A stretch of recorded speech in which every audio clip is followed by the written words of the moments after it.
Maka setelah kembali ini berwarna-warni. Ada yang misalnya ketua umum kita, Profesor Dr. Kiai Said Agil Surat, pada waktu menulis disertasi S3 Silatullah bil Kaun, Ladat Tasawuf Al-Falsafi, karena kuliahnya di Ummul Qura, tempatnya Wahabi, maka di disertasinya sangat Wahabi.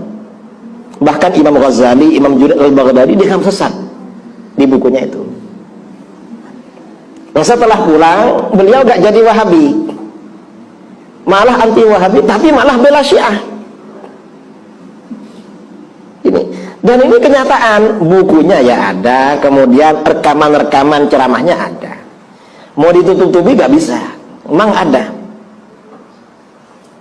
Kemudian juga ini satu contoh ya, warna-warni pemikiran orang yang ada di NU. Jadi memang ada yang terpengaruh dengan Syiah. Kemudian yang terpengaruh dengan liberal juga ada. Yang terpengaruh dengan Wahabi ada. Dan ada di struktural juga. Tahun 2012, kira-kira tahun 2012, saya ada pertemuan LBM PBNU, Lajnah Bahsul Masail, karena saya dulu aktif termasuk staf ahli LBM PBNU.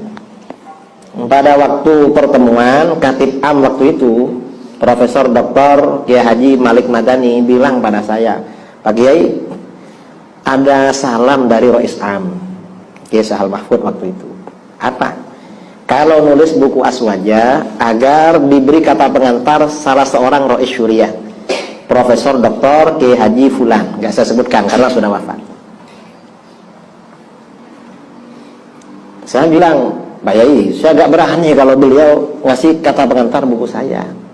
Loh, kenapa? Aswaja itu pasti beda dengan Wahabi. Loh, terus beliau itu Wahabi yang ada di Rois Am itu, yang jadi Rois GBNU.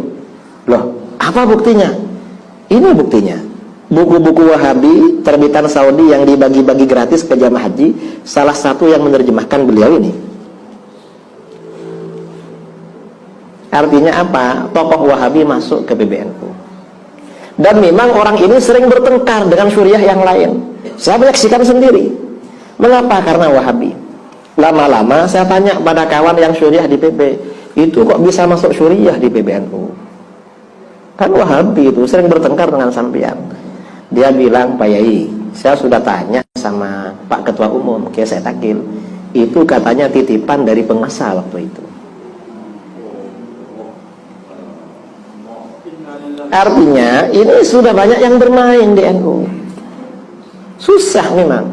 Nah, lalu liberal ya. Liberalnya juga karena memang ya banyak kader-kader NU yang kuliah di barat. Walaupun nggak kuliah ke barat tapi dapat dana dari barat, akhirnya masuk. Kemarin waktu Bahsul Masail di Munas PBNU di Banjar ya, Jawa Barat.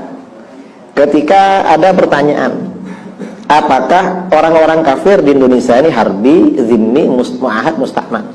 Bukan keempat-empatnya, tapi kan kafir.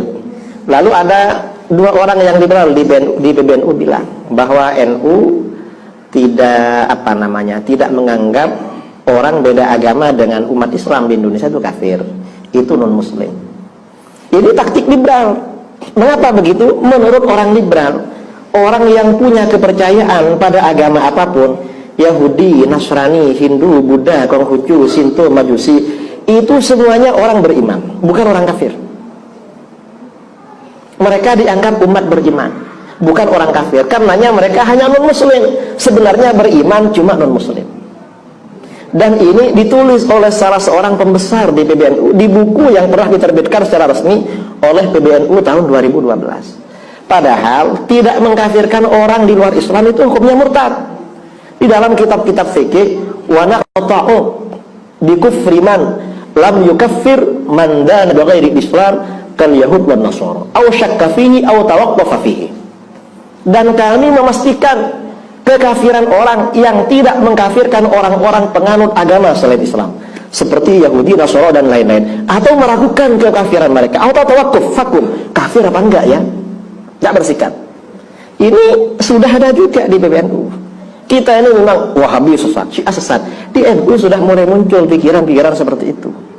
Dari sini akhirnya ya kiai-kiai, ustadz-ustadz, warga Nahdien, bukan cuma kiai, warga Nahdien yang masih apa namanya, yang masih mungkin oleh Allah dijaga, gak mau sama pikiran-pikiran itu. Saya ini kalau ngisi di Jawa Barat, ngisi di Jakarta, ngisi di Sumatera, yang ditanya apa, Pak Kiai, kenapa di NU ada orang berpendapat begitu?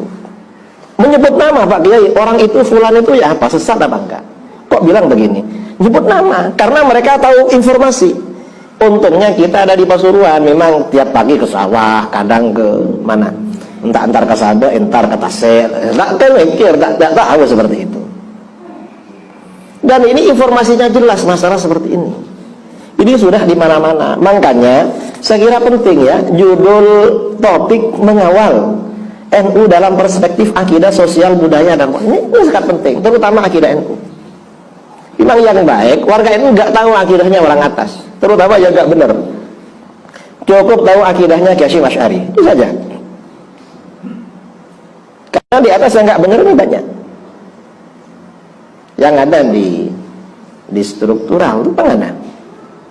Saya kira kita sudah tahu ya, pondok di Sidogiri kan menerbitkan buku Sidogiri menolak pemikiran fulan. Baca di situ. Dan itu buku itu terbitan PBNU, bukan terbitan Wahabi, bukan terbitan NU juga yang menerbitkan. Nah, ini mengapa ini proyek semuanya? Makanya di dalam hadis dikatakan badiru bil a'mali fitanan ka qita'il lailil mudlim. Segeralah kalian melakukan amal-amal baik agar tidak kedahuluan fitnah-fitnah, sesuatu yang merusak. Ka qita'il lailil mudlim. Fitnah-fitnah ini seperti potongan-potongan malam yang gelap. Katanya salah, tapi kok kiai yang bilang. Katanya agak benar, tapi kok orang NU. Katanya agak benar, tapi kok Habib. Katanya agak benar, tapi kok ustaz.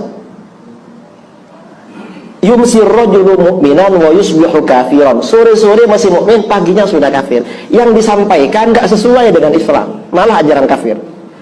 Wa yusbihu mu'minan wa yumsi kafiran. Pagi-pagi masih mukmin, sore sudah kafir. Mengapa dalam bagian akhir hadis ini terangkan yabi'ur rajulu dinahu bi'aradin minad dunya. Seseorang menjual agamanya, menjual, menukar atau menjual agamanya dengan arad, dengan benda dari dunia. Artinya apa? Kalau ada pikiran-pikiran menyimpang, tidak sesuai dengan Islam Ahlus Sunnah wal Jamaah, biasanya ada yang bayar. Ini sesuai dengan hadis. Dan ini tidak hanya sekarang, sejak dulu begitu. Orang-orang di luar Ahlus Sunnah begitu. Mengapa orang-orang Syiah itu bertahan? Karena ulamanya yang bertahankan. Dan ini pengakuan ulama Syiah di dalam kitab-kitab Syiah. Mengapa ulama Syiah rajin menyebarkan ajaran Syiah? Yastaqilu bidzalikan nas wa ya'khudhu minhumud darahim. Agar dapat makan dari orang-orang Syiah dan dapat uang. Lalu orang-orang Mujassimah yang akidahnya seperti Wahabi, mengapa bertahan? Kata Imam Izzuddin bin Abdus Salam, li suhdin ya'kuluhu wa hutamin ya'khudhu. Karena barang haram yang dia makan dan karena dunia yang dia ambil dari orang. Sekarang juga begitu, orang liberal, orang ini ada yang bayar, itu mahal, lebih mahal daripada orang yang lurus-lurus Ahlus Sunnah wal Jamaah. Ahlus Sunnah ini gak ada bayarannya.